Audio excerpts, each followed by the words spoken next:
नमस्कार फ्रेंड्स, होमपीस चॅनलमध्ये आपलं पुन्हा एकदा स्वागत आहे। तर खूप टायमानंतर मी व्लॉग करते, खूप टायमानंतर मी आज व्हिडिओ शूट केला आहे। थोडी बिझी होती, माझं थोडंसं काम चालू होतं।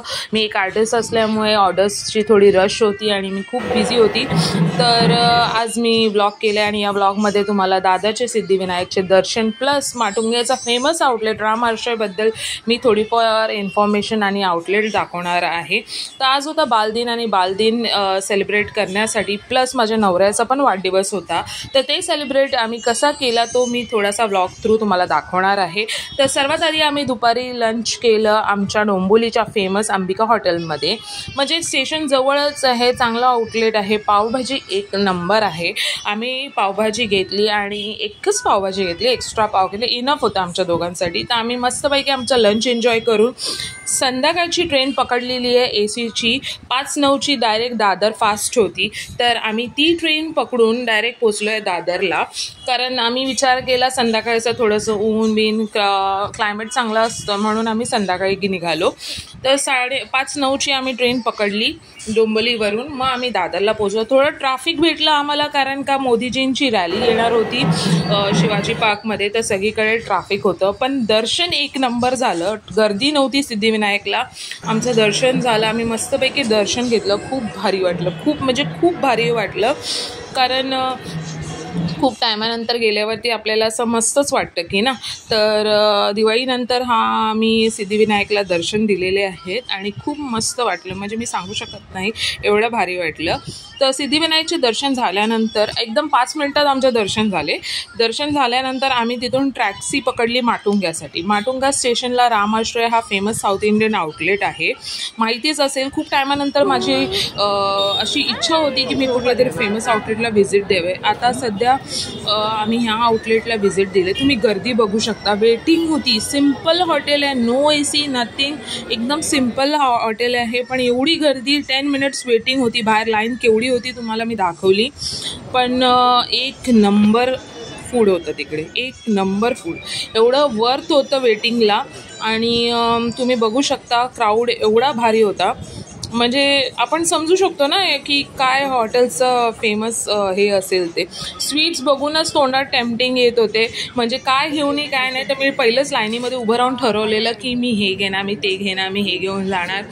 तर असं मी माझ्या नवऱ्याला सांगत होती की मला बालुशाही खूप आवडते, तसं मी स्वीट खात नाही पण काहीतरी सिलेक्टेड आयटम भरपूर खाते।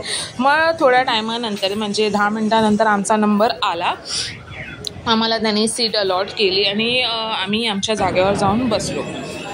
जागेवर बसल्यानंतर तुम्ही बघू शकता की टेबल क्लिनिंग झाल्यानंतर आम्ही मेनू कार्ड मागितला, पण त्यांनी सांगितलं मेनू कार्ड नाही आहे, तिथे पाठीमागे वॉलवर लिहिलेलं तेच मेनू आहे। तर आम्ही सर्वात अगोदर पोळी इडली मागवली, ही बघू शकता तुम्ही, पोळी इडली मागवली, एकदम सिम्पल डिशमध्ये आणून दिली, पण एवढी भारी होती ना टेस्टला, कोकुलाही आवडली। पहिली ती हे करत होती, ती ॲक्च्युली कंटाळलेली, पहिले तिने टेस्ट केला, मग तिला टेस्ट आवडली आणि तिने मग ती ट्राय केली। आम्ही लेमन ज्यूस पण मागवलेले, त्यांची स्टाईलिंग मस्त आहे सर्व करायची आणि लेमन ज्यूस पण भारी होता। मग आम्ही मसाला डोसा मागवलेला, नीर डोसा मागवलेला, नीर डोसा बरोबर खोबऱ्याचं गोड हे आलेलं, चूर्ण आलेलं, जे आपण मोदकात भरतो।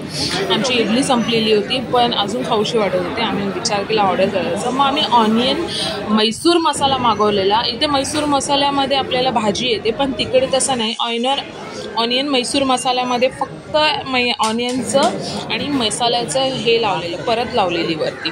ते सगळं खाल्ल्यानंतर आम्ही स्वीटच्या काउंटरच्या इथे घेतलं आणि तुम्हाला माहिती आहे का की आमचं बिल किती झालं? मैसूर मसाला, ऑनियन मैसूर मसाला, मसाला डोसा प्लस पोळी इडली, नीर डोसा, फिल्टर कॉफी खाऊन आमचं फक्त बिल 489 झालं।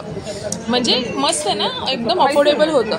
नंतर मग आम्ही स्वीट काउंटरला गेलो। मी तुम्हाला जसं सांगितलेलं स्टार्टिंगमध्ये मला स्वीट टेम्पटिंग वाटत होती आणि एकदम फ्रेश वाटत होती आणि खरंच खूप फ्रेश होती, गरम गरम, म्हणजे असं वाटत होतं की ते लोक फ्रेशली बनवून ठेवत होते।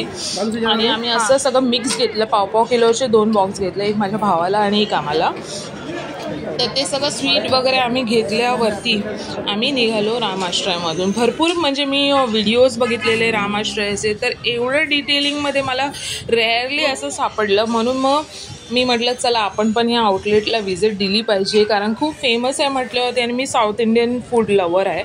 तर आम्ही खाल्लं, आज टेस्ट केलं. मग आम्ही बाहेर निघालेलो तर रामाश्रयचं ना स्टेशनला पण एक आउटलेट आहे, समोर आहे.